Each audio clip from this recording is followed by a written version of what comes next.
Ya, eh, ikhwah dan asatidah, potensi yang dimiliki oleh masing-masing kita ketika dikerahkan untuk mendakwahkan agama Allah Subhanahu wa taala, maka biidznillah setelah taufik dari Allah itu akan sangat mungkin menguatkan dakwah kita.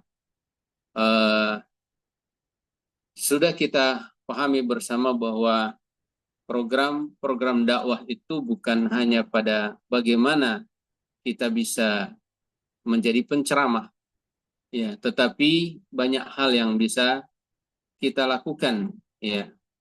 Eh, maka dengan program yang banyak, kalau potensi yang ada hanya satu, ya tentu ini eh, akan sulit untuk eh, menjalankan roda dakwah itu sendiri dengan baik. Maka sekecil apapun peran yang kita lakukan, sesungguhnya itu sangat bermanfaat, ya, dan berdaya guna, ya, dalam memajukan dakwah ilallah.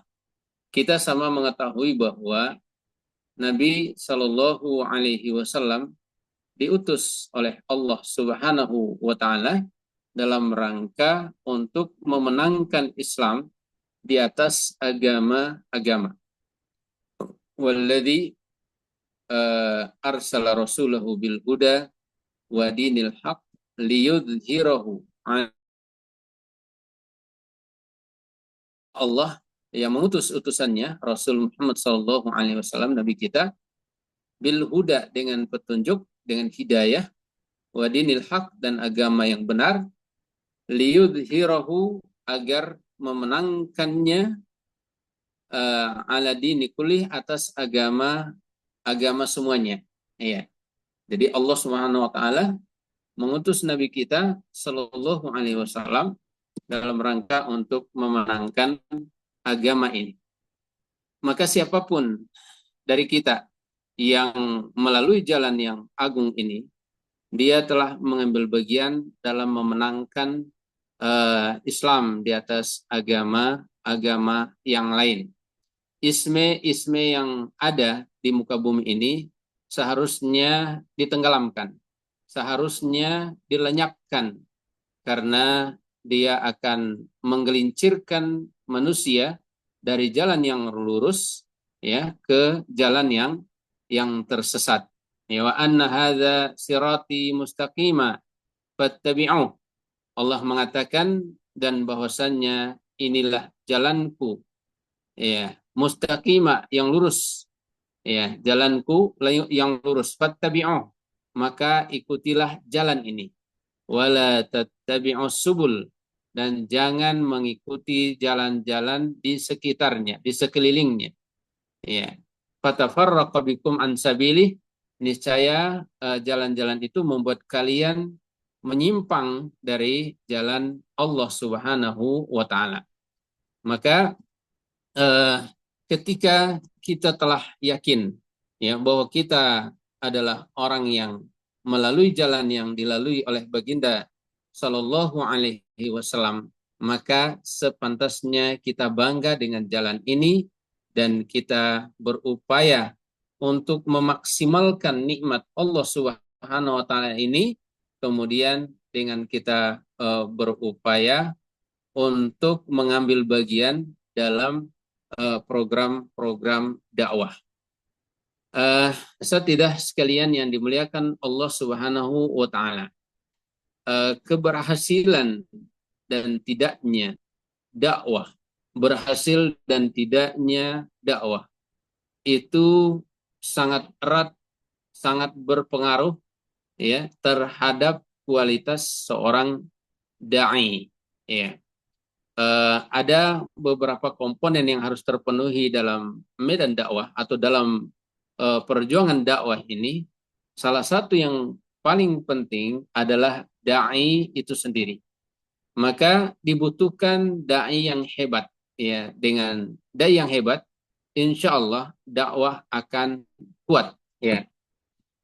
ketika ada seorang dai yang eh, melakukan ya atau berjuang di medan dakwah ya dengan ketangguhannya, dengan kesungguhannya, ya itu akan mempengaruhi berjalan atau tidaknya program-program dakwah, dan lemah dan kuatnya program atau kegiatan dakwah itu kembali kepada kualitas dai tadi. Maka dibutuhkan dai yang tangguh, dai yang hebat, dai yang kuat.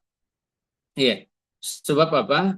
Dengan adanya dai yang memiliki ketangguhan, ya, insya Allah dakwah di tempat kita itu akan menjadi kuat. Ya, sekali lagi dengan adanya dai yang tangguh, ya, maka dakwah di tempat kita akan menjadi lebih kuat. Ya, uh, para asatidah yang dimuliakan Allah SWT dan ikhwan sekalian, sesungguhnya dai ini memiliki tugas yang sangat mulia karena dialah yang menyampaikan risalah Islam ya kepada masyarakat secara umum, ya. Dan masyarakat yang kita ketahui itu ada dua jenis. Ada masyarakat yang uh, apa uh, istijabah, ya. Ada masyarakat dakwah, ada masyarakat istijabah, ya. Uh, umat dakwah, ya, umat dakwah itu uh, umat yang di luar Islam, ya. Adapun umatul istijabah, ya, itulah umat Islam, ya. Dan kedua golongan ini merupakan sasaran yang harus dilalui oleh seorang dai. Nah, seorang dai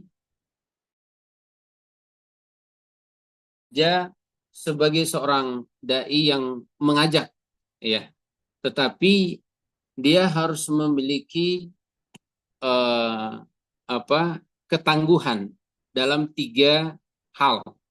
Yang pertama dari segi fisiknya, yang kedua dari segi mentalnya, dan yang ketiga dari segi spiritualnya. Ya, kalau tiga hal positif ini dimiliki oleh seorang dai dalam level yang menengah ke atas, maka insya Allah inilah dai tangguh yang sesungguhnya.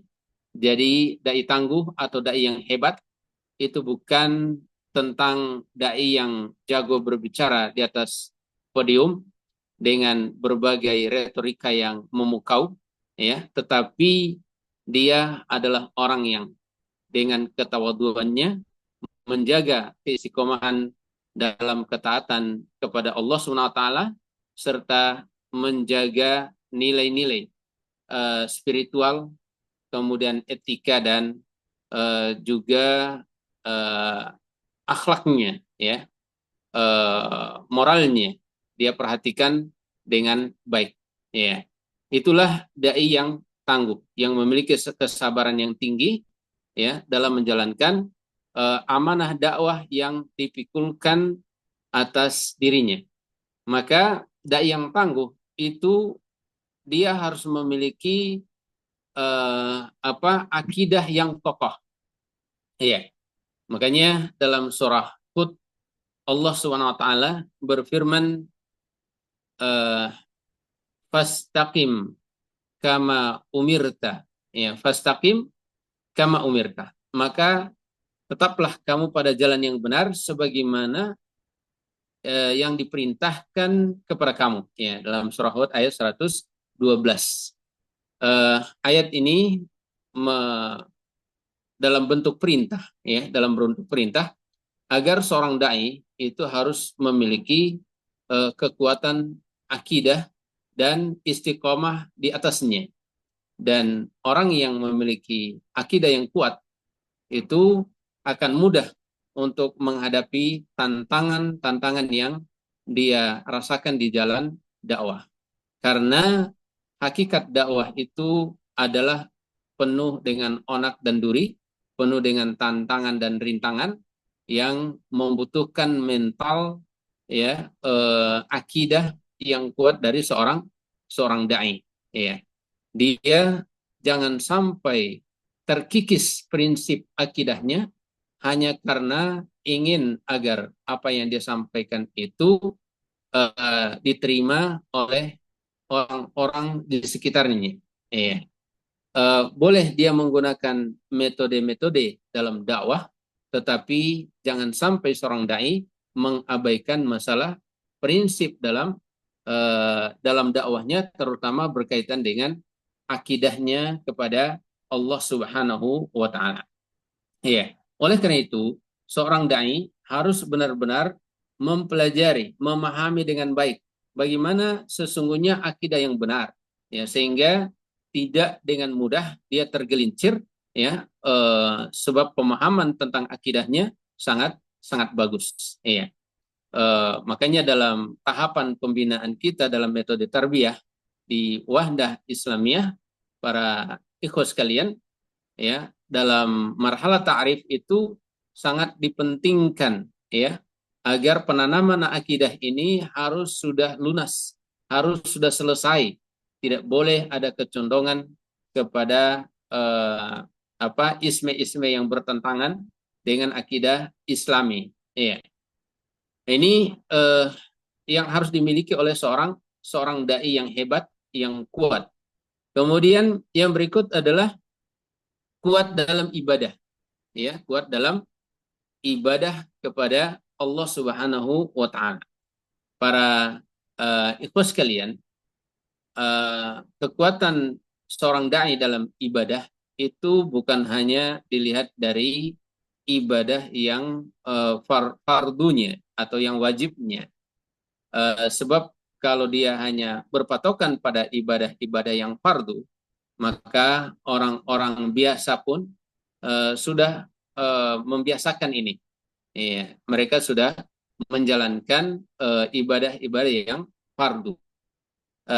Seorang dai yang tangguh, seorang dai yang hebat adalah yang berupaya dengan maksimal untuk menjaga ibadah-ibadah sunnahnya, baik itu sholat malamnya, atau mungkin puasa sunnahnya, tilawah Al-Qur'annya, kemudian zikir pagi petangnya dan seterusnya.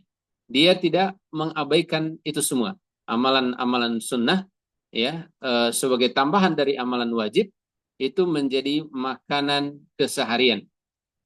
Bagi seorang dai tidak ada istilah senioritas dalam masalah ibadah.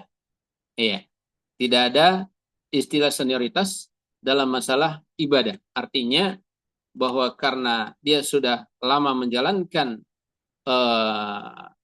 program dakwah atau sudah makan garam dalam bidang dakwah, kemudian dia mengatakan, ya, rajin ibadah itu adalah untuk dai-dai yang baru.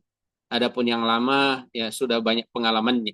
Tidak ada istilah demikian, ya, dalam masalah ibadah bagi seorang dai dalam posisi apapun dia, ya, kekuatan fisik untuk beribadah kepada Allah SWT itu sangat penting. Maka apa yang harus dijaga, dilakukan oleh seorang dai agar dia terus istiqomah di atas ibadahnya, sebenarnya disinilah pentingnya dia untuk selalu memberikan pelajaran, memberikan pengajaran. Ya. Dengan dia memberikan pengajaran, maka dirinya akan teringatkan.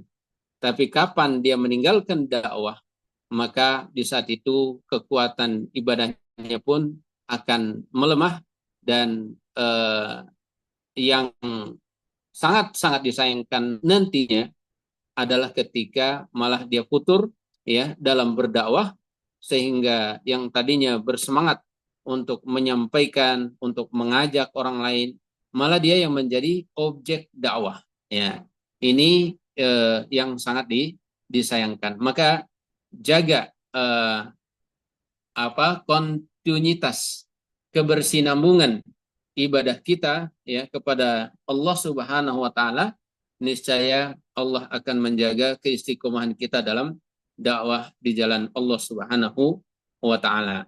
Para sekalian, kita menyadari betul bahwa posisi kita yang memiliki tanggung jawab secara duniawi, amanah kepada keluarga kita, amanah kepada anak kita, orang tua kita, itu semua adalah beban yang memang harus kita imbangkan dengan kegiatan dakwah kita.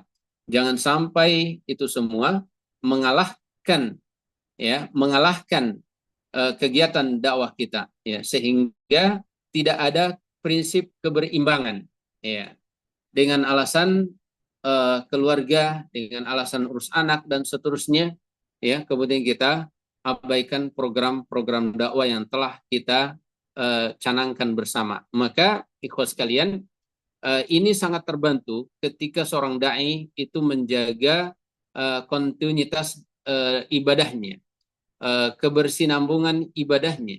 Kenapa? Karena memang ibadah ini menjadi sumber kekuatan spiritual, ya, dan juga untuk menjaga keikhlasan dalam dia berdakwah di jalan Allah Subhanahu wa taala.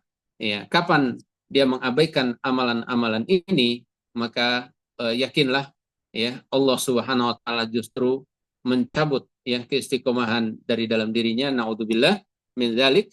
Kemudian yang lebih parahnya adalah ketika dia menjadi futur dalam medan dakwah, kemudian tidak bisa lagi bergerak untuk mencerdaskan umat dan bangsa ini. Kemudian seorang dai yang hebat, yang tangguh adalah yang memiliki kecerdasan, ya, dalam penyampaian. Iya.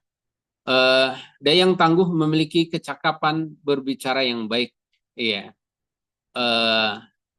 Berupaya untuk efektif dalam penggunaan bahasa dan seterusnya, sehingga para audiens, ya, dalam mendengarkan apa yang disampaikan betul-betul merasakan manfaat, ya, terstruktur penyampaiannya, kemudian berisi, ya, jangan sampai terstruktur tapi isinya terkadang, ya, tidak ada yang dibawa pulang oleh para audiens, ya. Maka dia harus memiliki kemampuan dasar, ya, diantaranya adalah menguasai retorika, kalimat-kalimat bahasa Indonesia yang sesuai dengan aturan, ya, ejaan bahasa Indonesia yang disempurnakan, ya, itu harus dikuasai oleh seorang dai, ya. Maka dari sini seorang dai tidak boleh berhenti untuk belajar, ya, baik itu kaitannya dengan isi materi yang ingin dia sampaikan maupun berkaitan dengan cara menyampaikan, ya. Cara menyampaikan ini termasuk tata bahasa yang digunakan dalam berdakwah.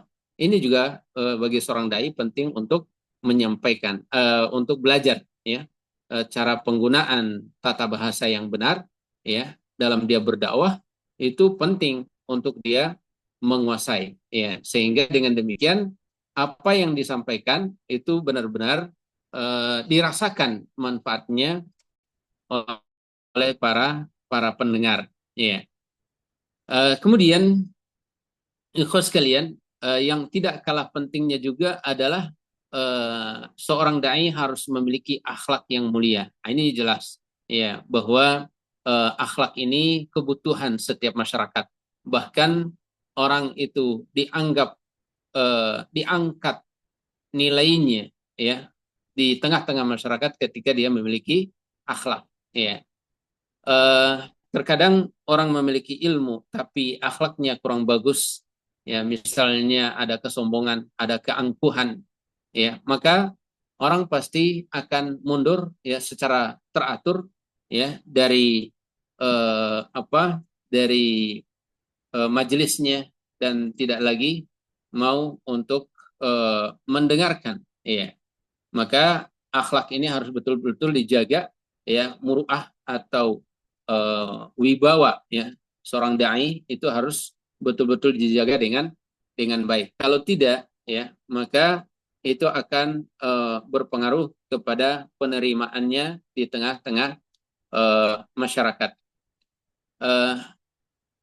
Banyak, ya, kalau kita dengar cerita tentang sejarah perjalanan dakwah Nabi kita Shallallahu Alaihi Wasallam, ternyata banyak yang masuk Islam itu karena akhlak Nabi Shallallahu Alaihi Wasallam. Ya, tidak pemarah, tidak temperamen, ya, dan akhlak-akhlak baik lainnya yang kalau kita baca di dalam Al-Quran, sesungguhnya itu semua adalah akhlak Nabi kita Shallallahu Alaihi Wasallam.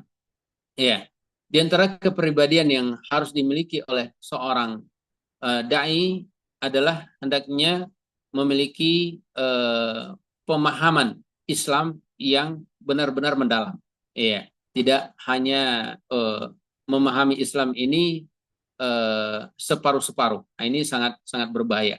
Maka disinilah pentingnya untuk seorang yang dikatakan digelar pada dirinya itu seorang dai, ya mungkin dia tidak menggelar dirinya seperti itu, tapi orang menganggapnya sebagai ustadz, sebagai seorang dai, maka penting bagi dia untuk tidak boleh bosan belajar dan terus berupaya untuk memahami Islam ini dengan baik, dan tentu pemahaman yang maksud adalah ala fahmis salafis salih, ya, Al-Quran dan Sunnah berdasarkan pemahaman as-salaf as-salih, ya, dan kejujuran, ya, kemudian amanah, bijaksana, ya, serta semangat menyampaikan. Ini semua adalah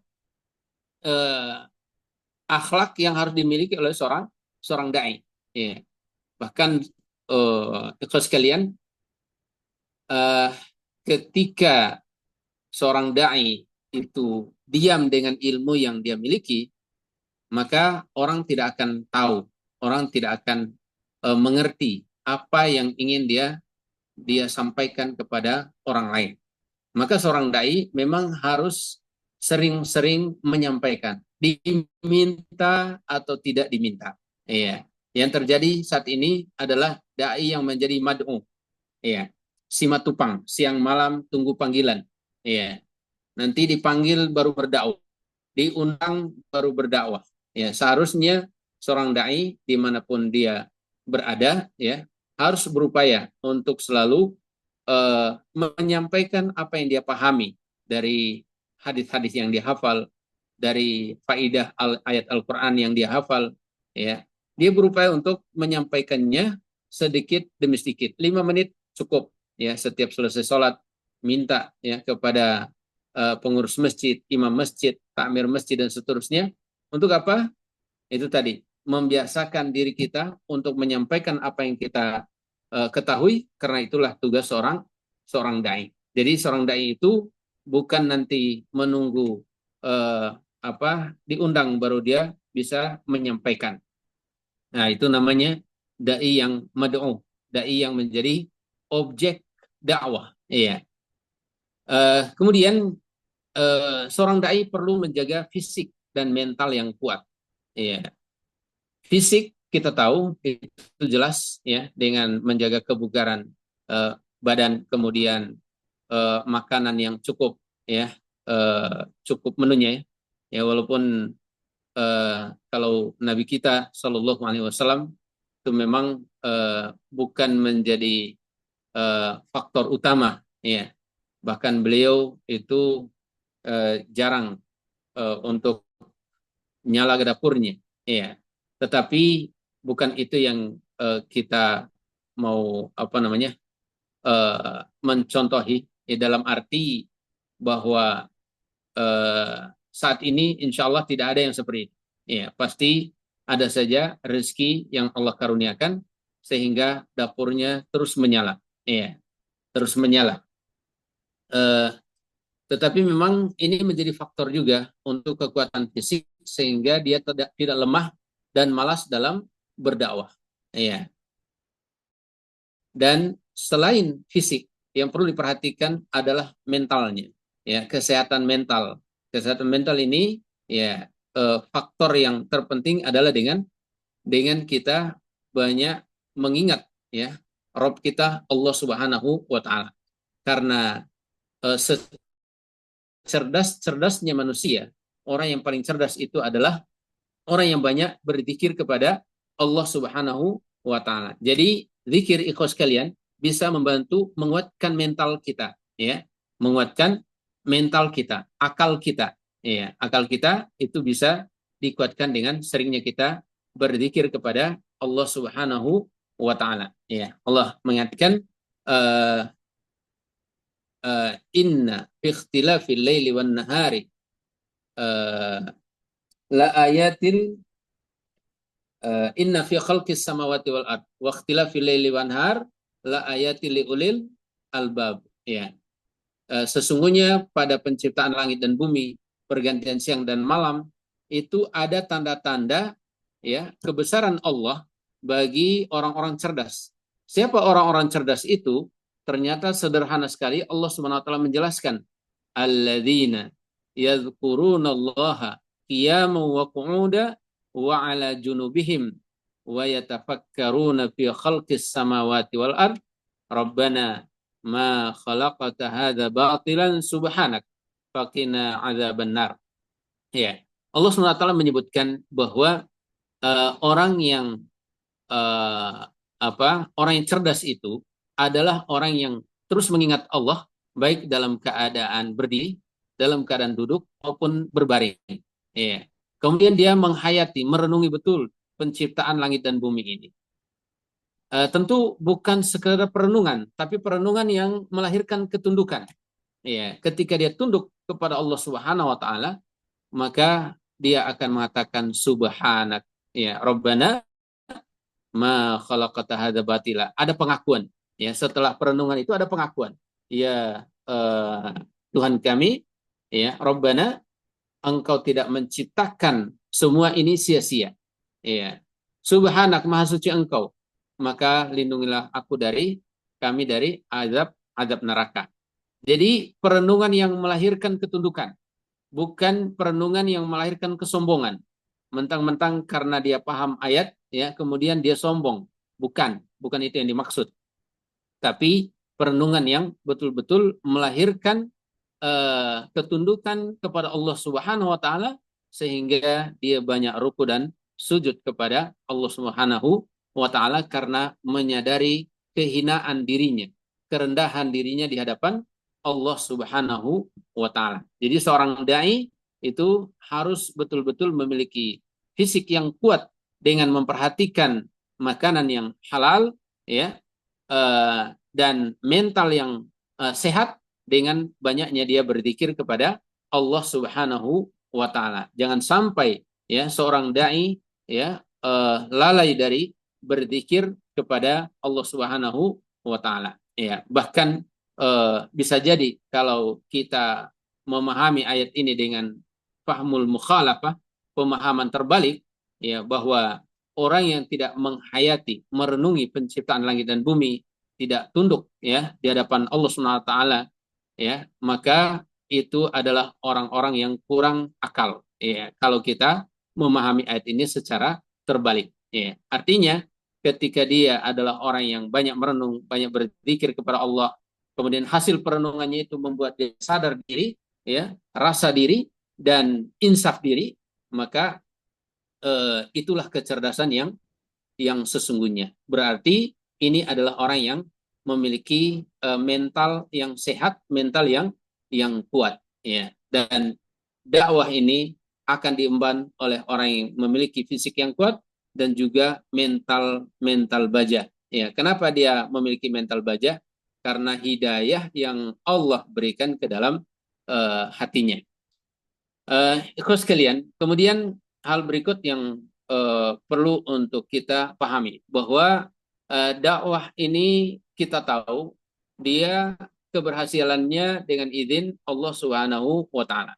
La haula wala quwata illa billah. Tidak ada daya dan upaya kita kecuali dengan izin Allah Subhanahu wa taala. Tetapi ada perangkat-perangkat yang insya Allah menjadi kunci ya keberhasilan dalam dakwah kita di jalan Allah Subhanahu wa taala. Dan seharusnya seorang dai benar-benar memiliki ya tekad yang kuat ya untuk mencari tahu apa saja kunci-kunci keberhasilan dalam dia berdakwah di jalan Allah Subhanahu wa taala. Sebab orang yang memiliki kemauan yang tinggi, dia ingin agar dakwahnya betul-betul berhasil, ya. Maka kami ingin menyampaikan beberapa poin ya agar dakwah kita di jalan Allah Subhanahu wa taala itu benar-benar kita rasakan ya manfaatnya, atau dengan istilah lain ya kunci agar dakwah kita berhasil itu kita harus berupaya dengan beberapa poin. Yang pertama adalah tanamkan dengan kuat keikhlasan, dan ini merupakan contoh daripada para nabi dan rasul Allah Subhanahu wa taala. Ya, ketika mereka berdakwah ya, yang mereka harapkan adalah pahala dari Allah Subhanahu wa taala. Tidak ada tujuan lain ya, tidak ada tujuan yang sifatnya duniawi. Maka kita sebisa mungkin untuk menghindari hal-hal yang bisa merusak niat kita dalam berdakwah ya, dengan cara apapun ya, dengan cara apapun ya, maksimalkan agar niat kita selalu terjaga, keikhlasan selalu terjaga ya dalam kita menjalankan amalan yang mulia ini, yaitu mengajak orang lain kepada kebaikan ya. Allah Subhanahu wa taala dari dakwah ini, tetapi itu tidak akan berhasil bagi mereka yang mengharapkan selain Allah Subhanahu wa taala dalam dakwahnya. Kemudian yang kedua adalah berupaya untuk mencari metode yang efektif ya, metode dakwah yang efektif. Strategi harus juga dipakai ya, dengan prinsip hikmah ya, serta mau'izah hasanah dan mujadalah, berdiskusi ya. Jadi metode strateginya bisa kita ubah-ubah, tapi prinsip hikmah dalam dakwah itu harus selalu kita ingat, selalu kita pakai ya. Jangan sampai karena persoalan metode kemudian kita mengabaikan hal prinsip yang merupakan perintah Allah Subhanahu wa taala. Ud'u ila sabil rabbika bil hikmati wal mau'izatil hasanah wajadilhum billati hiya ahsan. Ya, jadi ada tiga yang metode atau manhaj dakwah yang disebutkan oleh Allah Subhanahu wa taala ya. Yang pertama al-hikmah, bijaksana. Ya, wad'u syai'i fi mahallihi. Bijaksana itu adalah lawan dari kezaliman. Kalau kezaliman itu meletakkan suatu bukan pada tempatnya, maka hikmah itu sendiri adalah meletakkan sesuatu pada tempatnya. Iya, ada istilah yang lain, likulli maqalin maqamun wa kulli maqam wa likulli maqamin maqal. Setiap ucapan itu ada tempatnya dan setiap tempat ada bahan pembicaraannya. Iya. Terkadang satu materi cocok untuk satu komunitas, tapi tidak cocok untuk komunitas yang lain. Maka dibutuhkan kecerdasan ya seorang dai untuk memilih kira-kira materi apa yang bisa dia bahas di pengajian A, B, C dan seterusnya. Ya, dibutuhkan hikmah dalam masalah ini. Ya.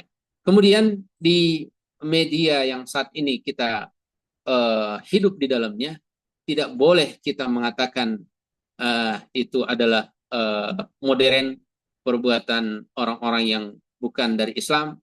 Ya, kita manfaatkan ya, manfaatkan media sosial yang saat ini berkembang ya untuk tercapainya tujuan kita. Tujuan kita adalah dakwah. Media sosial dalam berdakwah, maka itu salah satu bentuk hikmah, salah satu bentuk kebijaksanaan. Ya. Dan rupanya saat ini dalam pengertian dakwah secara umum, ya di luar konteks tarbiyah ya, kita melihat bahwa penggunaan media sosial itu salah satu media dakwah yang paling efektif. Oleh karena itu, mari kita masuk ke dunia anak muda ya, dengan memanfaatkan media-media sosial yang tentu tidak sampai melalaikan kita dari tujuan utama kita, yaitu berdakwah di jalan Allah Subhanahu wa taala. Kemudian di antara kunci kesuksesan juga adalah berupaya untuk terus mengembangkan ilmu dan wawasan. Ya, jadi jangan sampai kaku dan apa statis ya dalam berdakwah. Ya, dinamika yang terjadi ya. Walaupun tetap diperhatikan jangan sampai justru membuang kita jauh-jauh dari tujuan utama dakwah itu sendiri ya. Kita boleh dinamis ya, boleh apa namanya mengikuti perkembangan, tapi ingat bahwa tujuan kita adalah berdakwah ya. Jangan karena alasan hidup bersama generasi milenial ya atau generasi Z ya, kemudian kita tenggelam dalam itu dan justru kita yang terbawa. Ini tentu sangat sangat berbahaya. Yang berikut yang perlu diperhatikan oleh seorang dai adalah kesabaran yang penuh ya, kesabaran yang full ya dalam menjalankan dakwah ini, terutama dalam menghadapi tantangan-tantangan ya. Sabar di sini khusus kalian, para ulama kita menyebutkan 3 jenisnya. Yang pertama, sabar untuk melakukan ketaatan, ya. Dan yang kedua, sabar untuk meninggalkan maksiat. Dan yang ketiga adalah sabar menghadapi takdir, ya, yang Allah tetapkan atas diri kita, takdir baik maupun takdir yang buruk menurut kita. Sebab menurut Allah Subhanahu Wa Taala tidak ada keburukan dalam takdir, ya. Karena di balik takdir yang menurut kita buruk, itu pun ada hikmah terbaik di dalamnya. Asa an takrahu syai'an wa huwa khairul lakum wa asa an tuhibbu syai'an wa huwa syarrul lakum. Bisa jadi kalian membenci sesuatu itu baik-baik kalian, atau menyukai sesuatu tapi itu tidak baik bagi kalian. Hikmah di balik setiap yang terjadi dalam kehidupan kita, maka dibutuhkan kesabaran. Ya, dalam menjaga keistiqomahan pun butuhkan kesabaran. Dalam berupaya meninggalkan hal-hal yang seharusnya tidak dilakukan oleh seorang dai juga dibutuhkan kesabaran. Demikian pun dalam kita menghadapi cobaan-cobaan, entah itu cobaan secara internal keluarga kita, ya, internal organisasi dakwah kita, atau dari luar, ya, eksternalnya, ya, semua harus kita hadapi dengan kesabaran yang full dan jangan sampai kita dikalahkan oleh tantangan-tantangan itu disebabkan karena kita tidak sabar dalam menghadapinya. Ya. Khusus kalian yang dimuliakan Allah Subhanahu Wa Taala, saat ini memang tantangan dakwah kita bagi seorang dai itu banyak. Ya, minimal ada 3 hal yang ingin kami sebutkan pada kesempatan yang baik ini. Yang pertama adalah perubahan sosial dan teknologi. Ya. Ini satu sisi sebenarnya menguntungkan, tapi sisi lain dia adalah tantangan. Ya, ketika kita tidak mampu memanfaatkannya dengan baik ya untuk dakwah, maka ini akan berpengaruh buruk. Ya. Alhamdulillah, pertemuan kita malam hari ini walaupun dari berbagai tempat yang berbeda, nun jauh di sana ya, bukan tatap muka, tapi teknologi yang ada itu memudahkan kita. Satu hal yang patut untuk kita syukuri, tetapi tetap ya bahwa ini dibutuhkan kecerdasan kita dan pemahaman yang baik terhadap media dan ya media-media dakwah yang kita pakai. Jangan sampai justru membuat kita lalai ya. Jadi tantangan bisa menjadi peluang ya, tantangan bisa menjadi peluang bagi seorang dai tangguh ya, dai yang kuat, dai yang hebat, yang dengannya dakwah ini akan terus berjalan ya dan semakin kuat ke depannya insya Allah. Kemudian yang berikut tantangan yang kita sadari dan kita hadapi dalam keseharian kita adalah minimnya pendukung ya. Jadi ketika kita menyampaikan hal yang benar yang terkadang bertentangan dengan kebiasaan di tengah-tengah masyarakat kita, ya, eh, itu pasti tidak banyak yang mengikuti, ya, dan itu tidak seharusnya menjadikan kita eh, lentur, ya, lembek dalam dakwah. Jangan, ya, jadikan itu sebagai kekuatan untuk kita harus lebih semangat. Kenapa? Karena ternyata apa yang kita ketahui itu banyak masyarakat yang belum mengetahui dan belum memahaminya.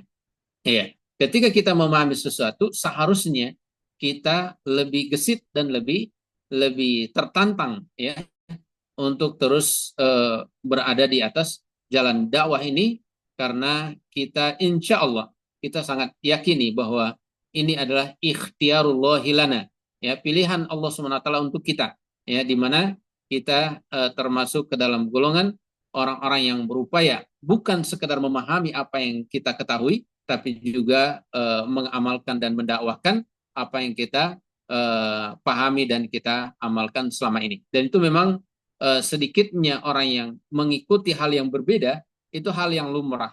Tapi suatu saat, insya Allah kesadaran akan ada pada diri-diri mereka, ya, sebagaimana Nabi kita Shallallahu Alaihi Wasallam, ya, ketika beliau menghadapi tantangan dakwah dari penduduk Taif, ya, bagaimana mereka menghadapi beliau bukan dengan penerimaan yang baik, justru dengan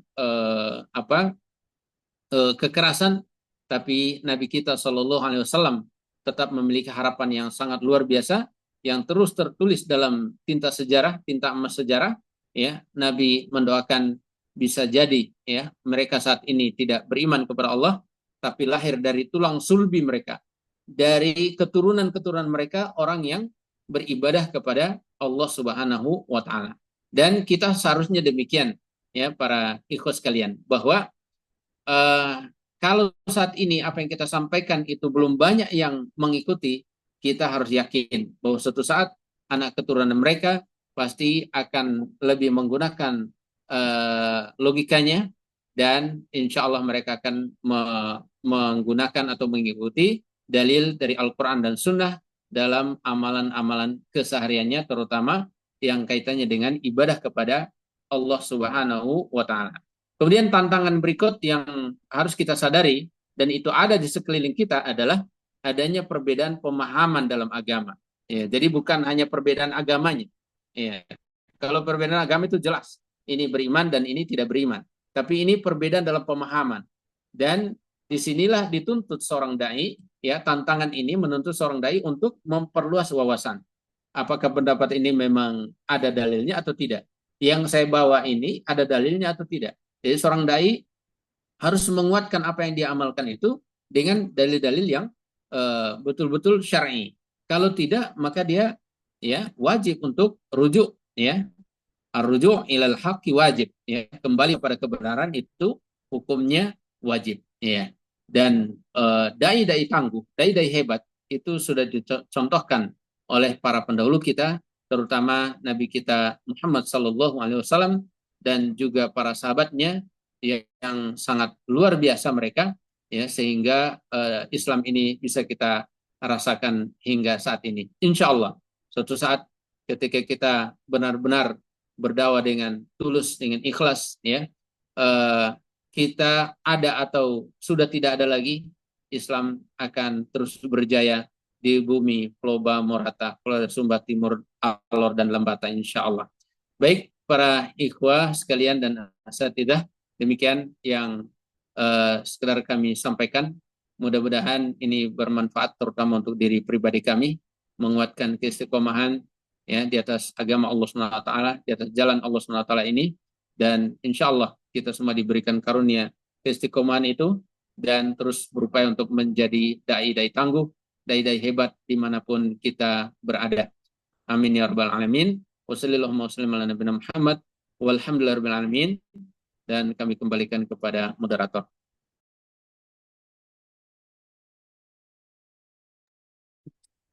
Insyaallah. Syukron wa jazakumullahu khairan Ustaz atas nasihatnya, taujihatnya dan motivasi-motivasinya untuk kita semuanya. Semoga Allah Subhanahu wa taala menjaga Ustaz beserta keluarga dan dimanapun berada, dan tentunya kepada ikhwan dan akhwat seluruhnya.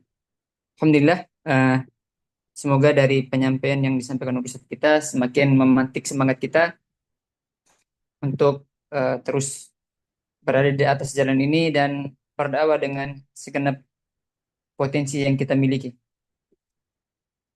Mungkin untuk mempertajam pemahaman kita atau hal-hal lain yang ingin kita utarakan, maka kami serahkan kepada asatidzah sekalian, ikhwah sekalian, untuk kita sharing, tukar informasi terkait dakwah-dakwah kita di daerah.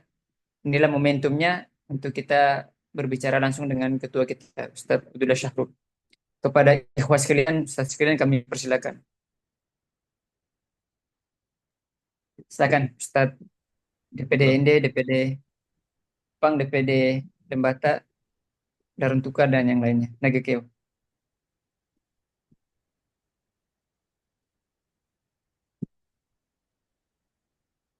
Silakan kalau ada yang mau disampaikan.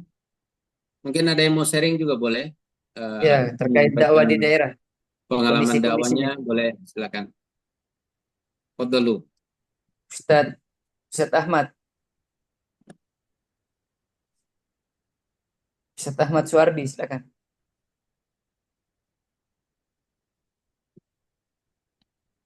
Ya, kayaknya suara saya terlalu indah, jadi mungkin banyak yang Salam. barakallahu fikum.